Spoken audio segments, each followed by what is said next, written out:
오늘 함께 나누실 하나님 말씀 마태복음 14장 1절로 12절입니다.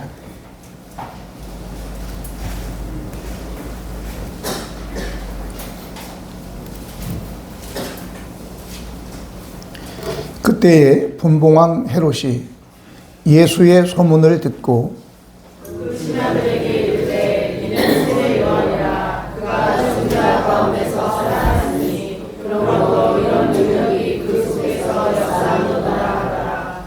전에 헤롯이 그 동생 빌립의 아내 헤로디아의 일로 요한을 잡아 결박하여 옥에 가두었으니 이는 요한이 헤롯에게 말하되 당신이 그 여자를 차지한 것이 옳지 않다 하였으리라.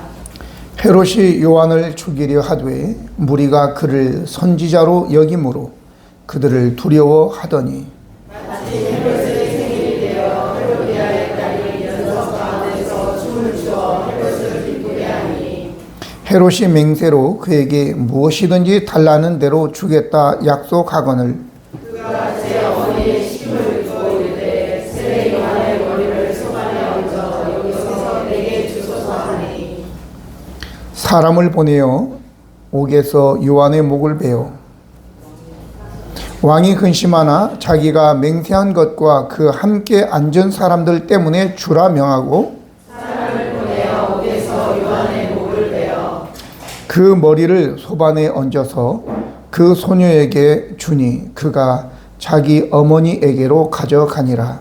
요한의 제자들이 와서 시체를 가져다가 장사하고 가서 예수께 알리니라. 아멘. 호랑이는 죽어서 가죽을 남기고 사람은 죽어 이름을 남긴다라는 속담이 있습니다. 아마도 대부분의 사람들은 이 말씀을 이제 따라서 그렇게 살려고 하겠지요.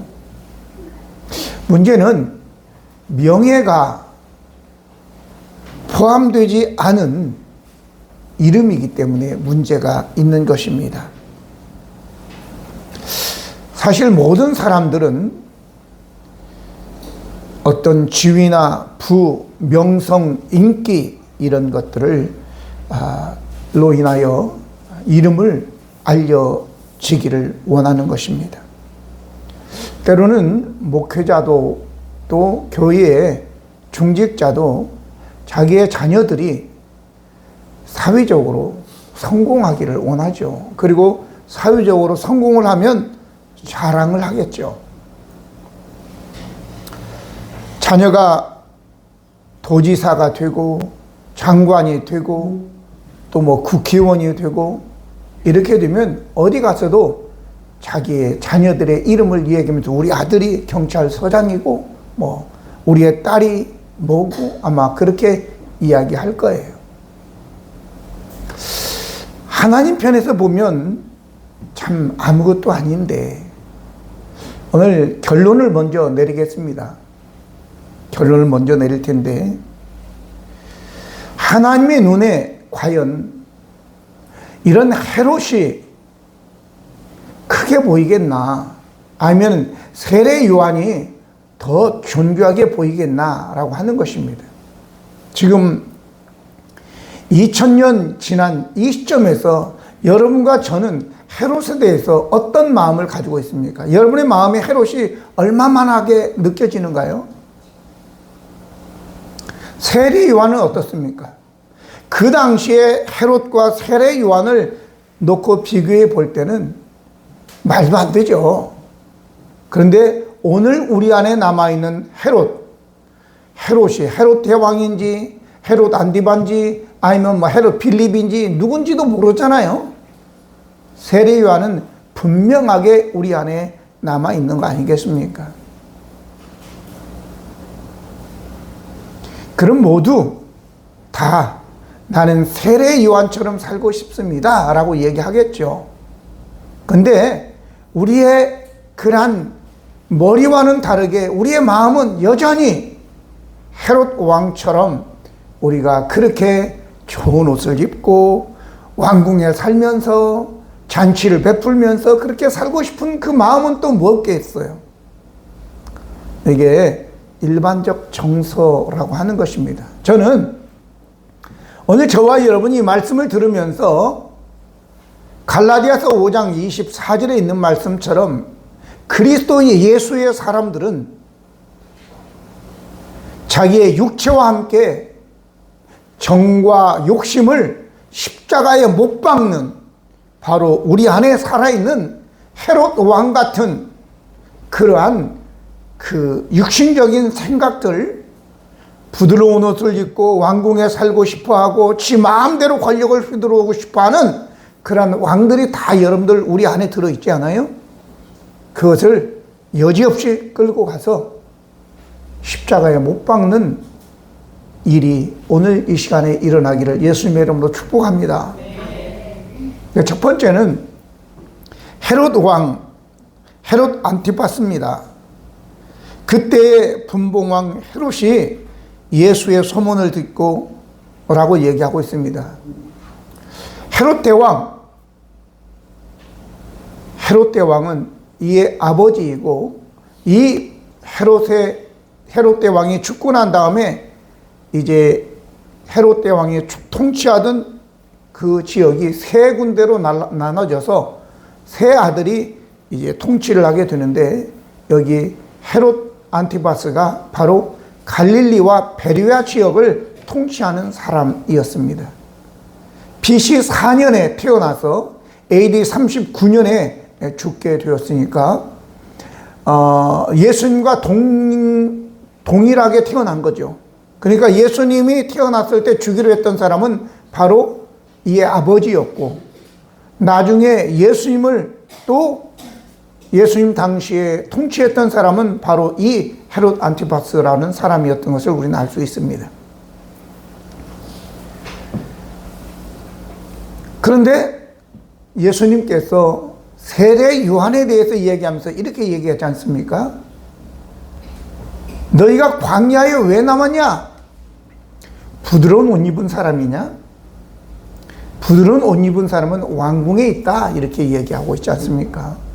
그러니 왕궁에 있는 이 헤롯은 단지 그냥 부드러운 옷이 아니라 고운 옷, 화려한 옷을 입고 있었다라고 우리가 볼 수 있는 것입니다.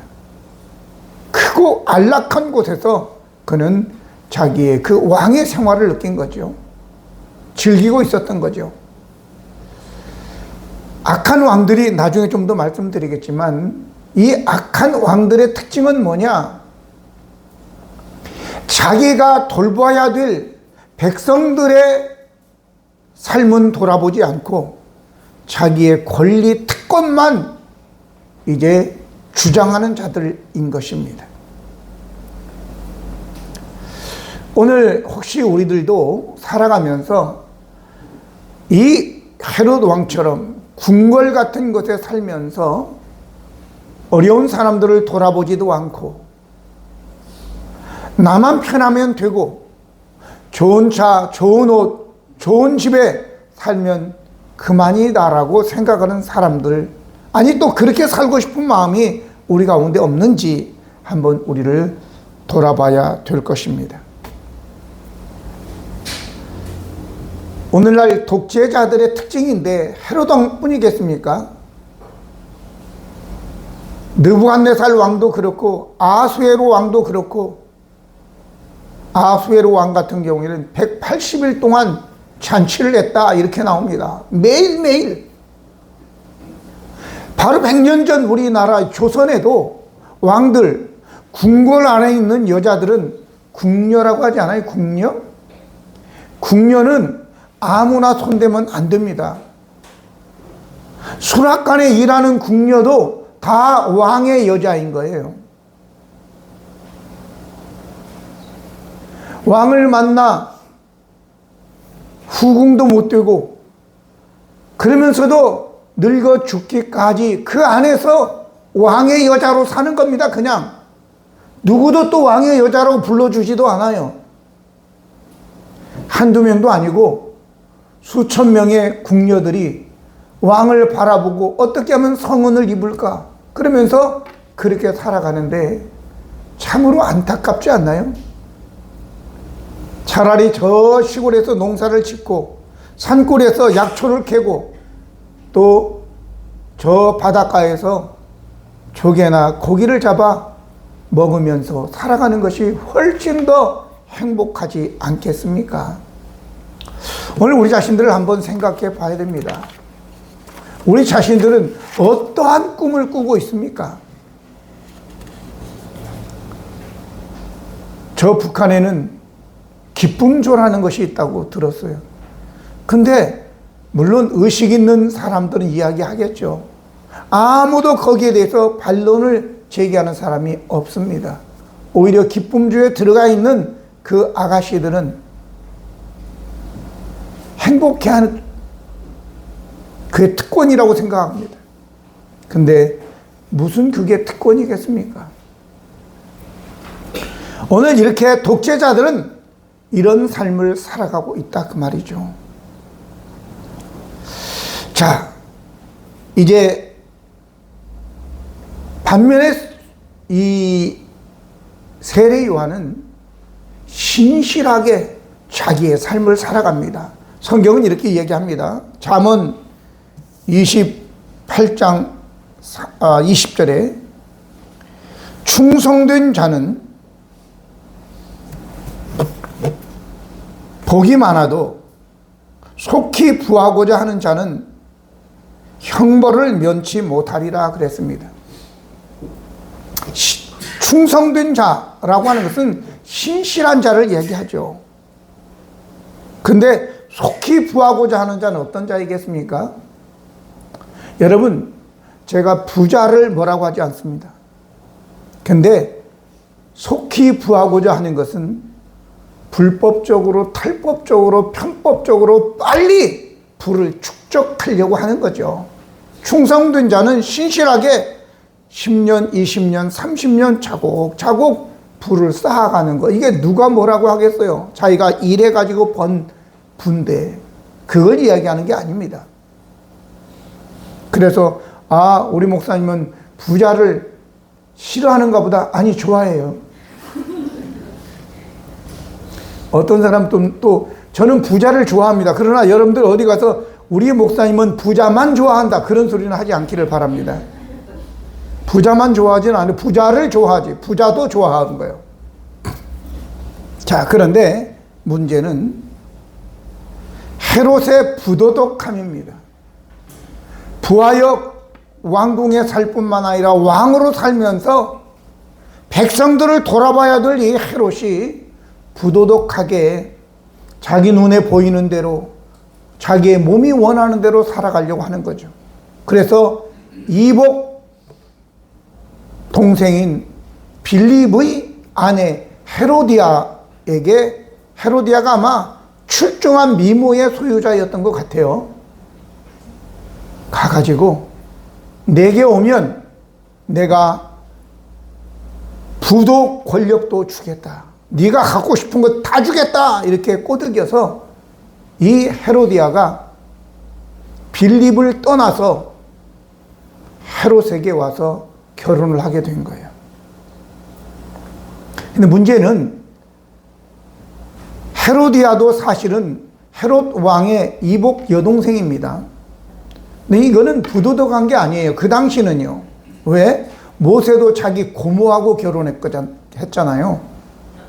그러니까 그런 건 문제가 되지 않아요. 그게 문제가 아니라 자기의 동생의 아내를 꼬셔가지고 자기의 부인으로 만들었단 말이죠. 근데 여기에서 한 가지 좀 의문이 있어요. 헤로디아가 자발적으로 헤롯의 권력을 보고 온 것입니다. 근데 문제는 여기에 이 세례 요한이 가만히 있지를 않아요. 계속 이야기하는 거예요. 군중 앞에서 헤로디아, 헤롯의 왕의 이것은 부정한 것이고 잘못된 것입니다. 불의한 것입니다. 그리고 계속 떠드니까 양심의 가책이 아니라 너무 화가 났어요. 누가? 헤로디아가. 헤롯은 그래도 이 요한이 선지자인 걸 알고 두려워하는 마음이 있었어요. 근데 헤로디아가 가두라고 그래가지고 결국 가두었는데도 성이 차지를 않아. 아직 분이 삭혀지질 않아. 그래가지고 헤롯의 생일 잔칫날 이제 파티를 열어놓고, 또 헤로디아의 딸, 성경에는 나오지 않지만 역사가들에 의하면 살로메라고 얘기합니다. 살로메. 아이가 얼마나 춤을 멋들어지게 추는지 거기에 홀딱독 반해가지고 뭐든지 다 원하면 다 주겠다 이렇게 얘기해서 자기 엄마한테 얘기하니까 자기 엄마가 야, 세례 요한의 목을 달라고 해라. 결국은 두려웠지만 자기가 거기에 있는 사람들에게 한 이야기 때문에 어쩔 수 없이 가져와라. 그래서 은쟁반에다가 목을 쳐서 가져오는 거예요. 이러한 부도덕인 결국은 무자비로 그리고 사람을 죽이고 하는 이 헤롯을 이야기하면서 떠오르는 사람이 있더라고요. 사울왕.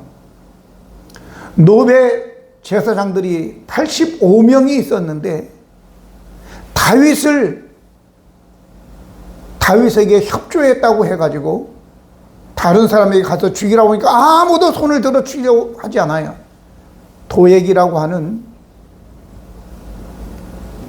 사울왕의 목자장이 있었는데 에돔 사람이에요.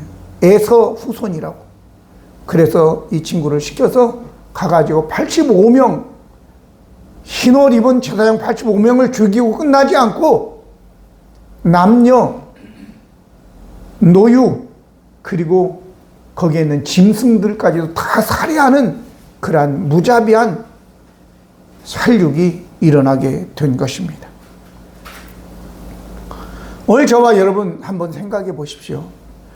우리가 어떤 권력을 취하고 부를 가지게 되면 거기서 끝나면 좋은데 거기에서 많은 어려운 사람들을 돕고 선한 쪽으로 가면 되는데 그런 것이 아니라 김정은이도 말레이시아 공항에서 여인 2명을 시켜가지고 자기의 이복형 장남이죠.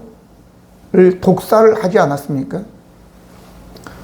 이게 바로 권력을 가진 자들의 특성이라는 것 우리가 알고 조심해야 됩니다. 여러분과 저는 왕이 되지 않은 것을 감사하시기 바랍니다. 왜 대답이 없으세요? 왕이 되지 않은 걸 감사하시기 바랍니다. 어젯밤에도 편안하게 주무셨죠? 예, 저도 아무 생각 없이 편안하게 잤습니다. 왜? 누가 내 권력을 뺏으려고 하는 사람이 없어요. 내 이복형도 없고.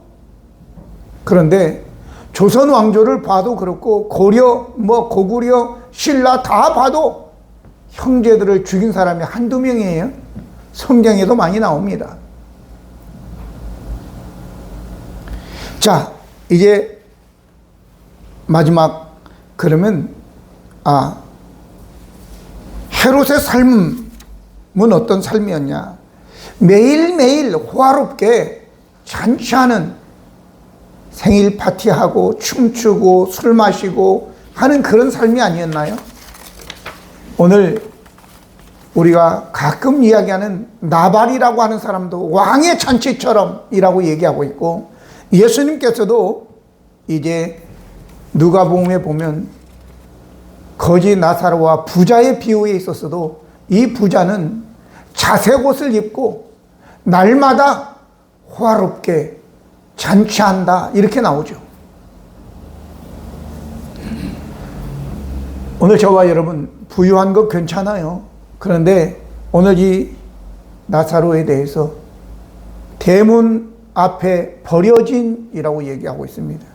우리 주위에 어려운 자들을 볼 때에 나만 잔치를 베풀 것이 아니라 조그마한 음식이라도 나눌 수 있는 저와 여러분 되기를 바랍니다. 왜? 우리는 하나님의 자녀이기 때문에 그렇습니다. 그러면 여기에 세례 요한으로 가서, 세례 요한은 어떤 사람이냐? 오늘 본문에는 나오지 않았지만 세례 요한은 마가복음 1장 6절에 보면 요한은 낙타털 옷을 입고 허리에 가죽띠를 띠고 메뚜기와 석청을 먹더라 이렇게 기록하고 있습니다. 저들은 잔치를 베풀어서 고기를 먹고 술을 마시며 풍류를 즐기고 있는 그 시간에, 물론 이 시간에는 요한은 감옥에 있었지만 감옥은 밖에 있을 때에도 약대 털옷을 입고 메뚜기와 석청을 먹으면서 그렇게 많은 사람들 앞에서가 아니라 그는 에스네파이였기 때문에 저 광야에서 몇몇 사람들과 함께 지내는 경건파이었거든요. 그렇게 살았고 불의에 대해서는 과감하게 잘못했다고 이제 경고하고 그렇게 했던 선지자였음을 우리는 알 수 있는 것입니다. 그런데 오늘 본문 시작하면서 뭐라고 얘기하고 있냐면 예수님을 보고 세례 요한이 살아나는 거 아닌가? 그러니까 지금 우리가 나누는 이 본문은 이미 끝난 사건입니다. 그런데 예수께서 그렇게 능력을 행하고 다니시니까 그는 세례 요한이 죽었다가 살아나는 거 아니야? 이렇게 두려워했던 것입니다. 그만큼 세례 요한은 헤롯에게도 큰 비중의 인물이었음을 우리는 알 수 있는 것입니다. 이때 세례 요한의 나이가 한 30살 정도 된 것입니다.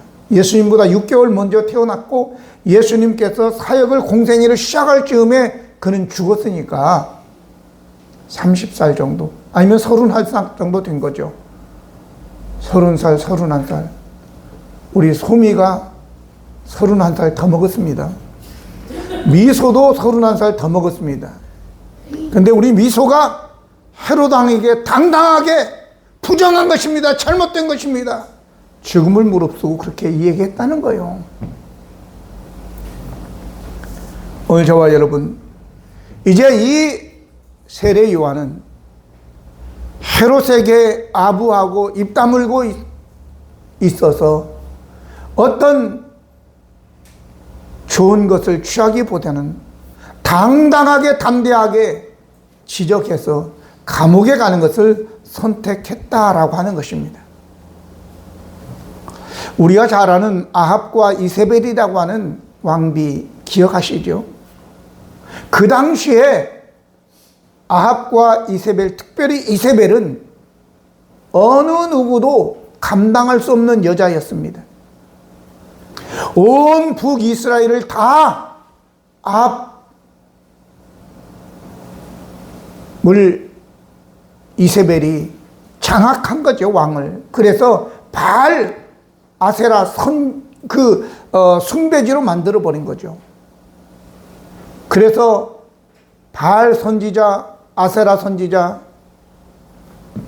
이 왕궁 선지자들이 왕과 이세벨 옆에 붙어가지고 아첨하면서 권력을 누리고 부를 누리고 우리가 살아가고 있었습니다. 누구나 그렇게 하기가 쉽죠. 근데 한 사람, 미가야라는 사람이 있었는데 그는 말을 안 들어요. 아람 군대가 연합군을 만들어서 쳐들어왔는데 그때 여호사밧 왕이 함께 하였습니다. 이제 거짓 선지자들은 올라가서 치라고 하나님이 주셨다고 이렇게 이야기하는데 여호사밧은 그래도 믿음이 있는 사람이라서 이 위에 다른 선지자는 없냐, 그러니까 한 놈이 있기는 있는데 맨날 나쁜 예언만 하지 좋은 예언은 한 번도 안 했다. 아니다, 불러와라. 불러왔는데 이 미가야 선지자가 바로 가면 죽습니다 라고 이야기합니다. 내가 올 때까지 왕자 집에 있는 감옥에 가두어 두어라.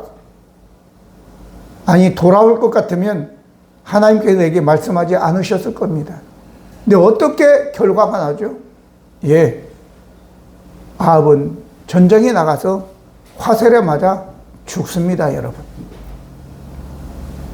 여러분, 우리가 세상과 타협하고 권력 있는 사람들의 옆에 같이 있으면 뭔가 얻을 수 있겠죠. 그러나 헤롯의 이름이 우리에게 지금 요만하게 보인다면 우리 같은 사람이 그렇게 해서 뭘 좀 얻었다고 한다 하더라도 우리에게 뭐가 남겠습니까? 기왕 저와 여러분은 이제 헤롯처럼 그렇게 또 아합이나 이세벨 옆에 붙어있는 그런 거짓 선지자처럼 살지 말고 미가야처럼 세례 요한처럼 핍박을 받아도 진리를 외치다가 죽을 때에 우리 하나님께서 저와 여러분을 높여 주실 줄로 믿습니다. 그래서 우리 안에 있는 헤롯과 같은 그런, 사울과 같은 그런, 나발과 같은 마음, 부자와 같이 잔치를 날마다 베풀고자 하는 그런 마음을 예수 그리스도와 함께 정과 욕심을 십자가에 못 박는 우리 모두가 되기를 예수님의 이름으로 축원합니다. 기도하시겠습니다. 거룩하시고 은혜로우신 하나님 우리 아버지, 우리 안에 헤롯이 살아 있습니다. 사울도 살아 있습니다. 나발도 있습니다. 또 거지 나사로와 부자의 비유에 나오는 그 부자도 우리 안에 있습니다. 이 모든 속성들을 예수 그리스도와 함께 정과 욕심을 십자가에 못 박는 저희들이 되게 도와주시옵소서. 그래서 내가 왕으로 살 것이 아니라 성령 하나님께서, 예수님께서 우리의 마음에 왕이 되셔서 우리를 다스려 주옵소서. 예수 그리스도의 이름으로 기도드립니다. 아멘.